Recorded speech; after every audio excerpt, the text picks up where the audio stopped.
Let's turn now to Hurricane Helene. The storm could become one of the deadliest on record. More than 160 people are dead and hundreds more are missing. Scientists say climate change makes these hurricanes larger, stronger, and more deadly because of the historic rainfall. Senator Vance, according to CBS News polling, 7 in 10 Americans and more than 60% of Republicans under the age of 45 favor the U.S. taking steps to try and reduce climate change. Senator, what responsibility would the Trump administration have to try and reduce the impact of climate change? I'll give you 2 minutes. Sure. So first of all, let's start with the hurricane, because it's an unbelievable, unspeakable human tragedy. I just saw today, actually, a photograph of 2 grandparents on a roof with a 6-year-old child, and it was the last photograph ever taken of them because the roof collapsed and those innocent people lost their lives. And I'm sure Governor Walz joins me in saying our hearts go out to those innocent people, our prayers go out to them, and we want as robust and aggressive as a federal response as we can get to save as many lives as possible, and then, of course, afterwards, to help the people in those communities rebuild. I mean, these are communities that I love. Some of them I know very personally in Appalachia, all across the Southeast. They need their government to do their job, and I commit that when Donald Trump is president again, the government will put the citizens of this country first when they suffer from a disaster. Now, Norah, you asked about climate change. I think this is a very important issue. Look, a lot of people are justifiably worried about all these crazy weather patterns. I think it's important for us, first of all, to say Donald Trump and I support clean air, clean water. We want the environment to be cleaner and safer. But one of the things that I've noticed some of our Democratic friends talking a lot about is a concern about carbon emissions, this idea that carbon emissions drives all of the climate change. Well, let's just say that's true, just for the sake of argument, so we're not arguing about weird science. Let's just say that's true. Well, if you believe that, what would you want to do? The answer is that you'd want to reshore as much American manufacturing as possible, and you'd want to produce as much energy as possible in the United States of America, because we're the cleanest economy in the entire world. What have Kamala Harris's policies actually led to? More energy production in China, more manufacturing overseas, more doing business in some of the dirtiest parts of the entire world. And when I say that, I mean the amount of carbon emissions they're doing per unit of economic output. So if we actually care about getting cleaner air and cleaner water, the best thing to do is to double down and invest in American workers and the American people. And unfortunately, Kamala Harris has done exactly the opposite. Governor Walz, you have 2 minutes to respond. Well, we got close to an agreement because all those things are happening. Look, first of all, it is a horrific tragedy with this hurricane, and my heart goes out to the folks that are down there in contact with the governors. I serve as co-chair of the Council of Governors as we work together on these emergency managements. Governors know no partisanship. They work together. So all of the governors and the emergency responders are on the ground. Those happen on the front end.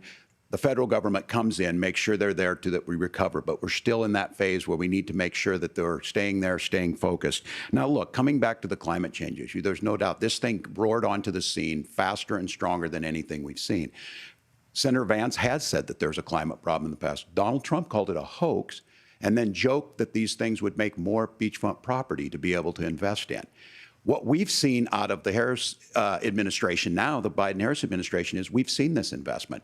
We've seen massive investments, the biggest in global history that we've seen in the Inflation Reduction Act, has created jobs all across the country. 2,000 in Jeffersonville, Ohio, taking the EV technology that we invented and making it here. 200,000 jobs across the country. The largest solar manufacturing plant in North America sits in Minnesota. But my farmers know climate change is real. They've seen 500-year droughts, 500-year floods back to back. But what they're doing is adapting, and this has allowed them to tell me, look, I harvest corn, I harvest soybean, and I harvest wind.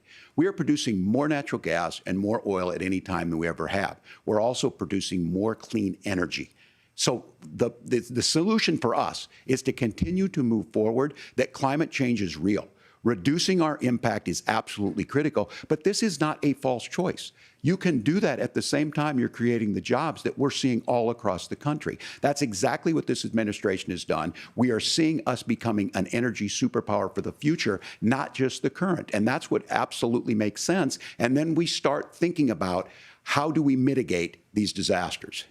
Thank you. Senator, I want to give you an opportunity to respond there. The governor mentioned that President Trump has called climate change a hoax. Do you agree? Well, look, what the president has said is that if the Democrats, in particular Kamala Harris and her leadership, if they really believe that climate change is serious, what they would be doing is more manufacturing and more energy production in the United States of America, and that's not what they're doing. So clearly, Kamala Harris herself doesn't believe her own rhetoric on this. If she did, she would actually agree with Donald Trump's energy policies. Now, something Governor Walz said I think is important to touch upon, because when we talk about clean energy, I think that's a slogan that often the Democrats will use here. And I'm talking, of course, about the Democratic leadership. And the real issue is that if you're spending hundreds of millions or even billions of dollars of American taxpayer money on solar panels that are made in China, number one, you're going to make the economy dirtier. We should be making more of those solar panels here in the United States of America. Some of them are, Tim, but a lot of them are being made overseas in China, especially the components that go into those solar panels. So if you really want to make the environment cleaner, you've got to invest in more energy production. We haven't built a nuclear facility, I think, one in the past 40 years. Senator. Natural gas, we got to invest more in it. Kamala Harris has done the opposite. That's raised energy prices and also meant that we're doing Senator, worse by the climate. Senator, your time is up. Governor, would you like to respond?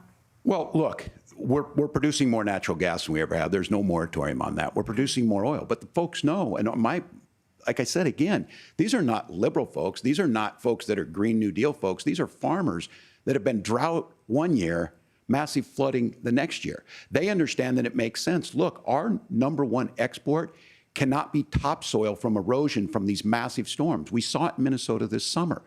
And thinking about how do we respond to that, we're thinking ahead on this. And what Kamala Harris has been able to do in Minnesota, we're starting to weatherproof some of these things. The infrastructure law that was passed allows us to think about mitigation in the future. How do we make sure that we're protecting by burying our power lines? How do we make sure that we're protecting lakefronts and things that we're seeing more and more of?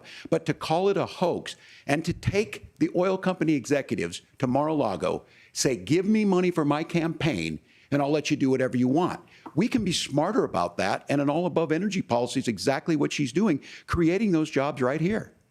Governor, your time is up. The overwhelming consensus among scientists is that the Earth's climate is warming at an unprecedented rate.